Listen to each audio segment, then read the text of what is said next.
నమస్కారం, లక్ష్మీ డివోషనల్ కి స్వాగతం.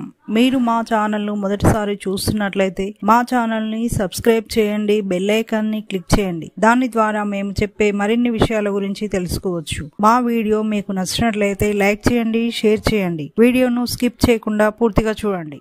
ఓం శ్రీ గణేశాయ నమః. ఓం శ్రీ మాతృ నమః. మీకు కలలో పచ్చగడ్డి కనపడితే ఎలాంటి ఫలితాలు ఉంటాయో తెలుసుకుందాం. కలలో పచ్చగడ్డి కనపడితే శుభ ఫలితాలు ఉంటాయి.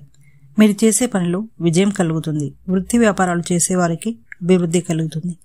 కలలో పచ్చగడ్డి ఏ సందర్భంలో కనపడినా శుభసూచకం. మీకు కీర్తి ప్రతిష్టలు, గౌరవ మర్యాదలు లభిస్తాయి. బంధుమిత్రులు, కుటుంబ సభ్యులతో సంతోషంగా ఉంటారు. కలలో పచ్చగడ్డి మోపు తలపై పెట్టుకుని నడుస్తున్నట్లు కనపడితే కూడా చాలా మంచి ఫలితాలుంటాయి. ధనలాభం కలుగుతుంది. మానసికంగా ప్రశాంతంగా ఉంటుంది. ఇక నెక్స్ట్ వీడియోలో మరిన్ని విషయాలను మనం తెలుసుకుందాం. Thanks for watching. ఈ వీడియో మీకు నచ్చినట్లయితే లైక్ చేయండి, షేర్ చేయండి, మా ఛానల్ని సబ్స్క్రైబ్ చేయండి.